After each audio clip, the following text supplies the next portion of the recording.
Здравствуйте, друзья, и добро пожаловать на YouTube-канал компании Pop Music «Давай запишем». YouTube-канал о музыке, где не будет богомерзких электрогитар. Ну ладно, друзья гитаристы, я, конечно же, шучу, не обижайтесь. Тем не менее, в сегодняшнем видео давайте посмотрим и, конечно же, послушаем вот такой аудиоинтерфейс для домашней звукозаписи от компании Rode AI1. Поехали!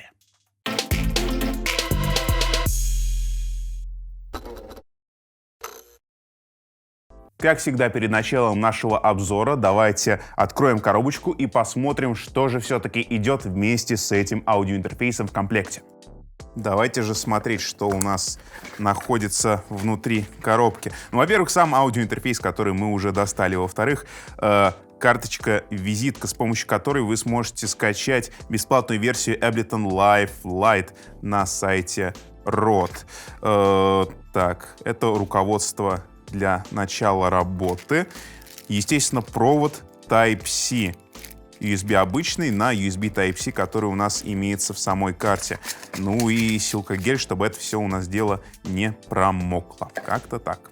Как вы могли заметить, петличку я сбросил, вернее, аккуратно положил на место. Теперь весь звук мы пишем через этот студийный микрофон SE-T2 конденсаторный. Подаем на него фантомку через нашу звуковую карту, ну и, соответственно, слушаем, как работают преампы. Усиление у нас выкручено на 12 часов. Теперь давайте без промедления рассмотрим, что же у нас творится на лицевой панели, ну и, естественно, сзади. Здесь мы имеем комбо-вход, сюда можно подключить как микрофон, так и любой музыкальный инструмент. Далее громкость источника, он регулирует громкость микрофона. Далее громкость выхода, с помощью него мы можем регулировать громкость колонок, ну и, естественно, выход под наушники на большом джеке.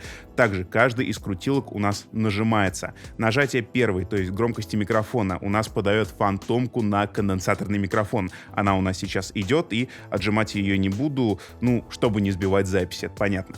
И вторая крутилка при нажатии активирует мониторинг без какой-либо задержки, так называемая нулевая задержка. С помощью нее вы сможете, например, что-нибудь петь и слышать себя в наушниках. Сзади карты нас встречает такой уютный минимализм. Во-первых, это выход под мониторы, два больших джека, ну и разъем Type-C, так любимый мной. По сути, сегодня в наши руки попало такое хорошее решение для звукозаписи дома, когда вам нужно записывать не более одного канала одновременно. Само собой, вам никто не запрещает записывать треки с помощью метода наложения. То есть записали сначала один инструмент, поверх него второй, третий, четвертый, пятый, сколько угодно, ну и в конце завершаем все это красивым вокалом. Ну а теперь давайте рассмотрим все, что связано у нас с работой непосредственно на компьютере. С установкой драйверов в первую очередь. Попробуем их поставить, посмотреть, как карточка будет определяться в рабочей станции. Ну и, естественно, померим задержку. По традиции померим задержку, даже несмотря на то, что здесь есть функция, у меня даже было слышно через монитор, нулевой задержки. Первым делом, где качать драйвер. Заходим на сайт ISO for All. Это универсальный ISO драйвер, который подойдет также и к этому аудиоинтерфейсу. Качаем английскую, или русскую версию, которая здесь есть. Скачиваем, устанавливаем, перезагружаем компьютер и заходим в нашу DAW, где запись уже идет полным ходом. Так, давайте посмотрим, во-первых, на название.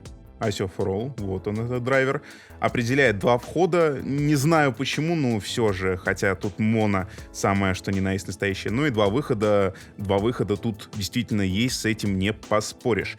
Посмотрим на роутинг, он выглядит вот так, 1-2, и выхода, опять же, 1-2. Не забудьте выставить, потому что иногда они не проставляются автоматически. Теперь, как я уже сказал, несмотря на то, что здесь есть нулевая задержка, мы с вами все равно попереключаем значение буфера и посмотрим на задержку. Например, максимальное значение буфера у нас выдает 52 миллисекунды на вход и на выход. Теперь я прекращаю говорить, потому что запись будет срываться при смене буфера, и мы с вами вместе понаблюдаем за изменениями этих самых значений.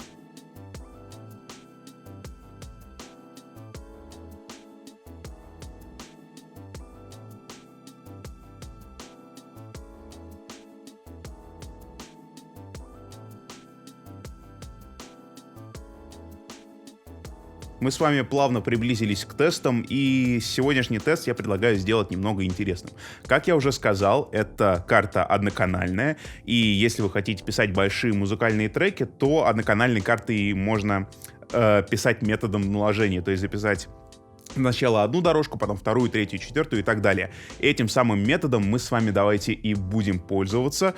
Запишем какой-то небольшой музыкальный отрывок, ну и послушаем его.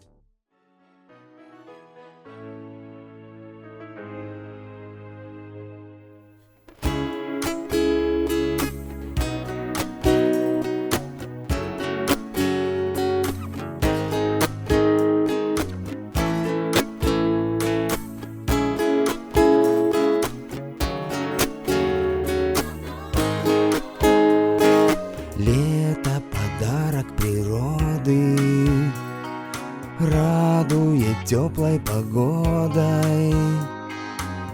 Июльский вечер мне погасит в этом сне. Окно кто-то простит, кто-то поймет, но от меня любовь не уйдет. И на песке, размытом волной, я напишу образ твой. Кто-то простит, кто-то поймет, но от меня любовь не уйдет. И на песке, размытом волной, я напишу образ твой. Даже с помощью такого маленького одноканального аудиоинтерфейса мы смогли записать полноценную песню, что, собственно, сможете сделать и вы у себя, сидя дома. Этот аудиоинтерфейс первым делом примечателен нулевой задержкой. Также здесь есть возможность подачи фантома для работы с конденсаторными микрофонами, также USB Type-C, любимый всем моим сердцем, ну и, естественно, хороший преамп для наушников, который своей мощностью смог раскачать даже мои 280-е Sennheiser на 64 Ома. А на сегодня все. Друзья, напишите обязательно комментарий, как вам этот ролик, как вам этот аудиоинтерфейс, поставьте лайк под этим видео и подпишитесь на наш новый канал, потому что впереди много нового, интересного, музыкального и про аудио, естественно. Всем пока! Если подводить итоги, чем отличается этот... Нет. Ай, снова током ударила собака. Привыкай. Сложно привыкнуть к этому. Одеваться некуда. И к этому.